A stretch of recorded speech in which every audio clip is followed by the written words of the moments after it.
Hey everybody, this is Jim at SP500chart.com. It is October 10th, 2011 after the close, and we are going to look at the S&P 500 today.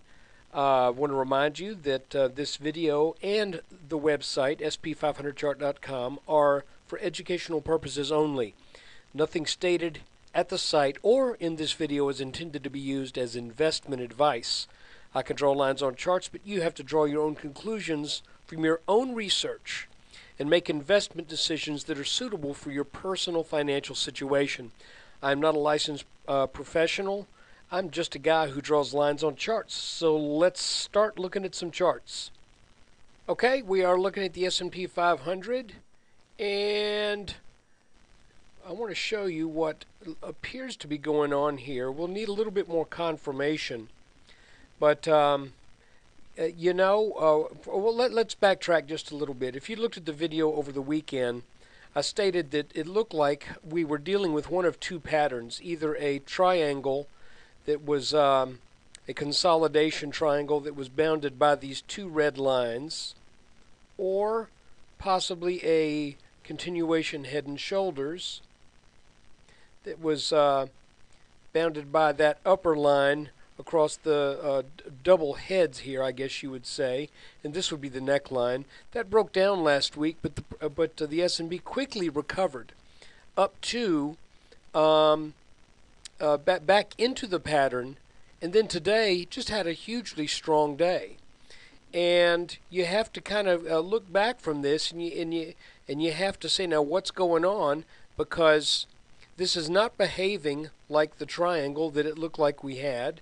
It is not behaving really like a consolidation head and shoulders, because if that's the case, this neckline should have put up a heck of a fight, and it really didn't. So you gotta kind of punt just a little bit and say, well, what else might be going on? And to begin with, a day like today is a day when I'm just kind of, I guess I'll say I'm glad to be half right. And that half right was I wasn't short. I closed out the shorts at the end of last week on getting over this little line right here. So that said, I want to show you a couple things that we might be dealing with, and I want to pose to you a potential alternate explanation for what all of this is.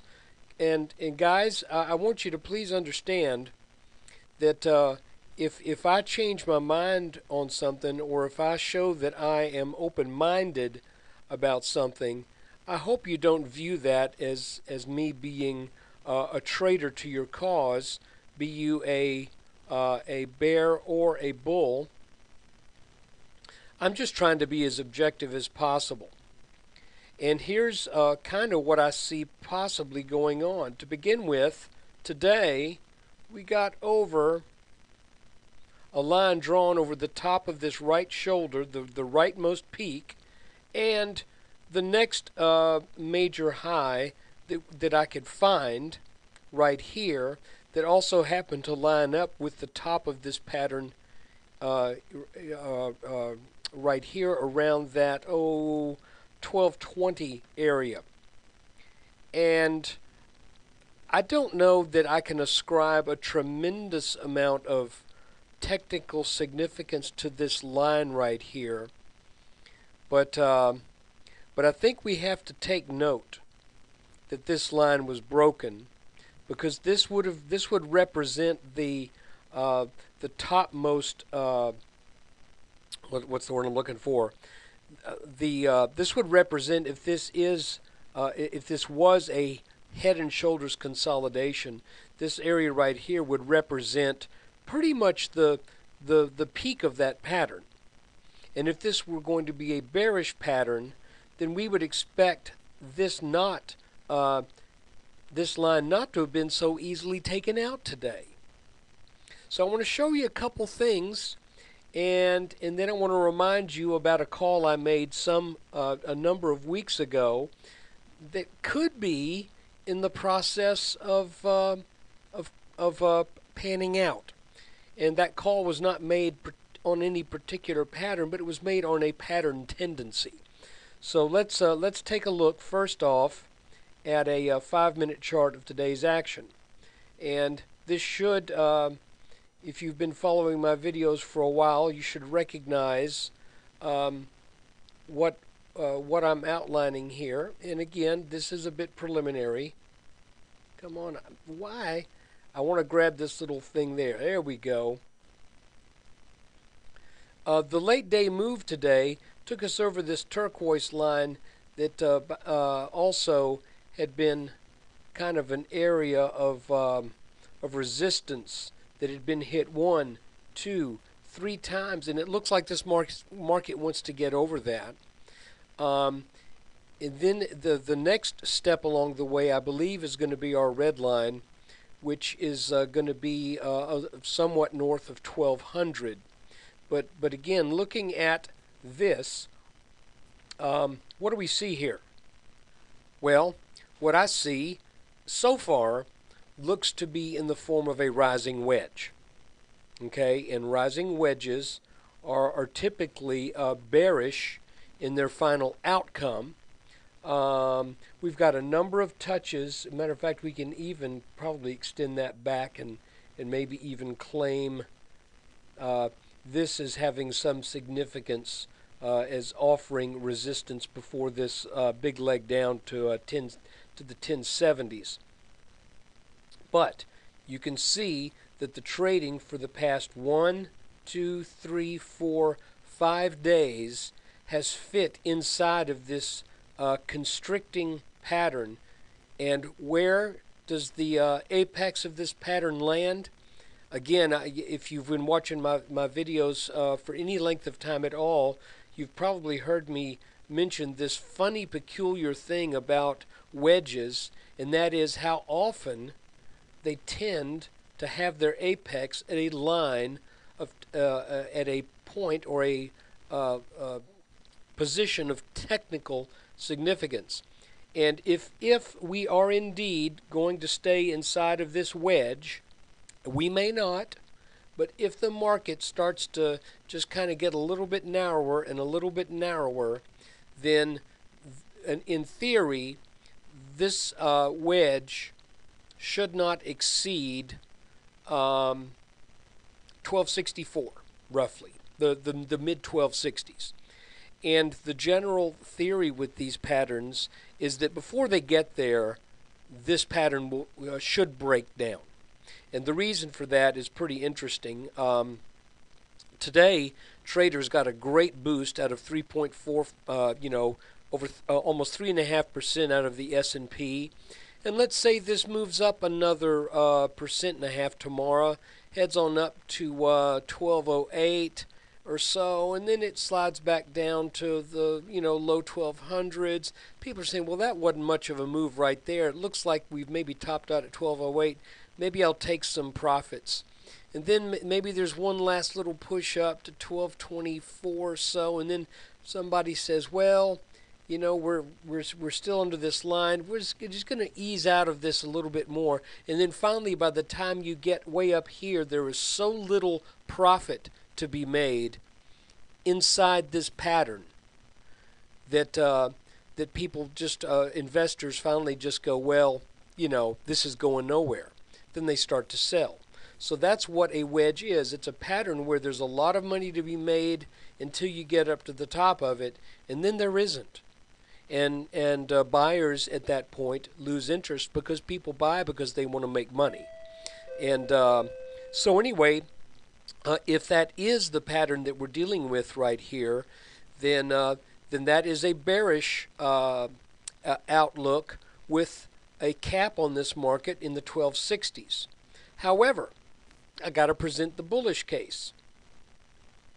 If we back out to a daily chart, you can see that the last time the market really sold off into a heavy a period of selling was back here in late April and early May of 2010. And what I want to show you, just to be balanced here, is that there was a trend line across a number of tops right here that once that broke, there was another pullback, and then this pattern became apparent as a consolidation head and shoulders. And you can also see that there was a lot of squirreliness, is that a word? A lot of volatility over here to the left side, particularly to the left side of that bottom. Now let's look at this, and I want you to consider this as possibly being the same thing. I say possibly because I can't tell you that it is, but I can say it's something you need to put on your radar and something that you need to watch out for, because today was the first day we got over that line that I pointed out to you that would correspond in all likelihood this orange line right here, drawn over the top, and then the highest peak before this deep sell-off, that corresponds possibly to this line right here. So that's something I think we need to kind of keep our eyes out for, that if there is a move up to 1260 and then we sell back down to back test this and then head back up, we could be dealing at some point with another inverse head and shoulders that could potentially have a neckline that is slightly upsloping. Again, that is extremely preliminary. Right now, I am more interested in watching this wedge to see how this wedge behaves, because if this does what it's supposed to do, then that could represent the high for a while, because we would still need to form that right shoulder if this ends up being an inverse head and shoulders pattern similar to what we had last summer. And again, I just want to remind you, I'm thinking kind of outside the box here, because the preliminary idea is that what has taken place here is quite bearish. But I want to remind you also that our head and shoulders pattern that we were watching, and when it broke down, you'll remember the videos made the comment that I was looking for a minimum target of 1150 and a likely target of 1120. We ended up getting a little bit lower than that, but to the bulls and to the bears alike, I think we all have a lot to think about here. I currently have no position in this market, and obviously I wish I were long today, but on that gap up, I decided to use a little good sense, at least I consider it good sense, and to not chase. I've done that before. It never really works out very well. So let's keep an eye right now. The predominant pattern, I believe, is this ascending wedge. So let's see if it holds its shape, and if it breaks down, let's see if it does so, and if it can even get on up into the 1260s before it does so. I think at this point that is a possibility. We've got to get over this top red line here, but I think that that can be done, and I think that's quite possible.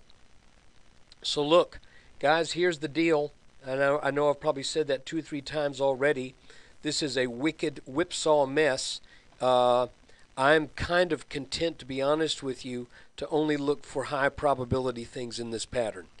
I am not anxious to be long or short. I would love to have played in this more and gotten more out of it than what I did, but I'm content at this point with what's taken place personally over the past couple of months, and I think what I'm going to do is I'm going to be content even to let a day like today go by the wayside, because I didn't want to chase it after that gap up. So look, take care. Appreciate you watching the video, and I just want to say that if you were watching this on October 10th, thank you for subscribing.